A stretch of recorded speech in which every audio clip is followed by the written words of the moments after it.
não aceitavam aquela relíquia, nada, o que é que eles faziam? Pela Igreja Católica, eles torturavam, tomavam os bens daquele povo. Eles faziam o seguinte, aqueles inquisidores, eles levavam na hora da missa, aqueles homens, diante na hora da missa, lá eles chicoteavam, eles apredejavam lá dentro da igreja. Era uma tortura só. E tomava os bens, e os bens daquele povo ia tudo para o cofre da Igreja Católica.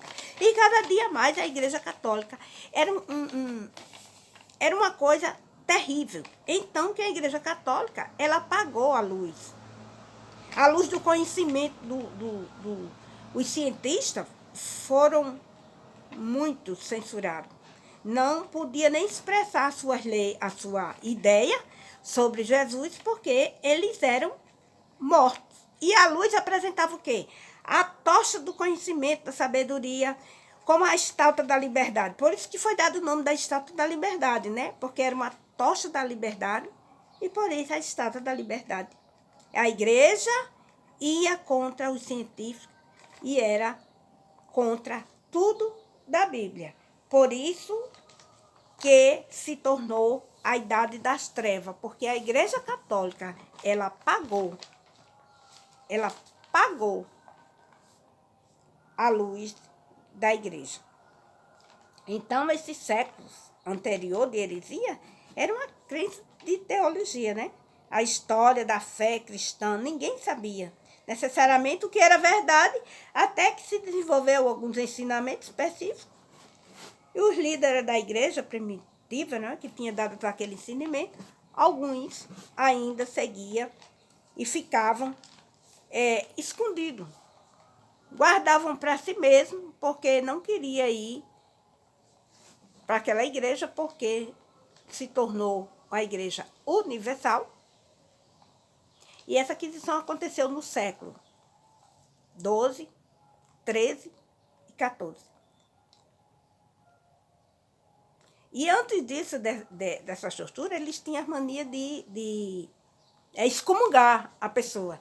Se você, antes, quando era hereges, que não acreditavam no que eles falavam, eles chamavam eles eles eram excomungados da igreja, não podia mais estar na igreja. Aí depois vem, quando se levantou os papas, e começaram a torturar e fazer toda a qualidade de desgraça que não presta. Então, vamos para a conclusão, foi essa história da Idade Média. E algumas coisas precisavam ser feitas, e muitos homens protestaram contra essa situação, mas foram duramente perseguidos, sendo presos e mortos. Apesar disso, Jesus prometeu que estaria com a igreja todos os dias até o fim dos tempos. A maioria dos historiadores afirma que a Idade Média terminou no século XV. Nesse mesmo período, porque a tortura foi até o século XIV. Então, eles dizem que terminou no século XV. Nesse mesmo período, nasceu um homem que seria usado por Deus para mudar essa situação em pouco tempo.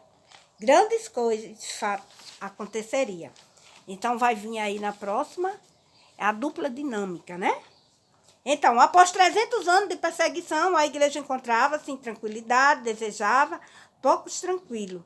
E muitos problemas, pessoas tomaram cristão por conveniência, porque foram forçados, não mudando o seu estilo de vida. O Império, a Igreja Romana, sempre buscou a liderança entre a Igreja. O primeiro líder máximo da Igreja foi Leão, mas foi Gregório que conseguiu tal façanha. Gregório induziu ensinamento que afastaram a Igreja de Jesus e ensinou a existência de purgatório no sacrifício da missa. Com ele, a Igreja Romana tornou-se a rica e poderosa. A Igreja passou a perseguir, torturar, matar quem pensasse de forma diferente dela. O povo não podia ler a Bíblia, nem participar dos cultos, mas a missa era celebrada em latim. E a maioria das pessoas não falava essa língua, e os líderes eram corruptos. Muitas pessoas protestavam contra essa situação, mas foram perseguidas e mortas. Porque se eu não conheço uma língua, eu vou para uma igreja e só falo inglês. Como é que eu vou saber se eu não souber inglês? Então, a gente ficava leiga. E esse povo que era assim, que era em latim, não tinha conhecimento da palavra de Deus, eles eram perseguidos e mortos. Então, essa foi a lição. E a próxima vem aí a dupla dinâmica. Para ajeitar a igreja, é Agostinho. É Agostinho.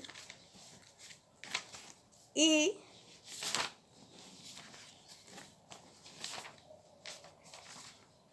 ei, Agostinho! Agostinho!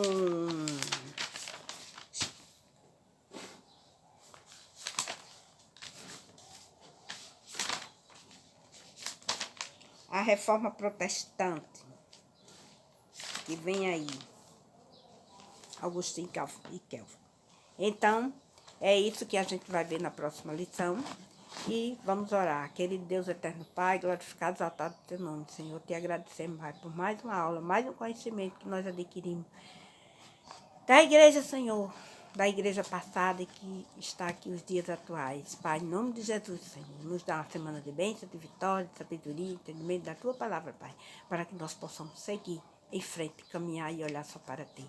Pai, em nome de Jesus, que nós não venhamos desviar nem para a direita nem para a esquerda, mas seguimos o caminho reto para chegar até o céu e te abraçar e te adorar e dizer que nós te amamos, Jesus. Amém.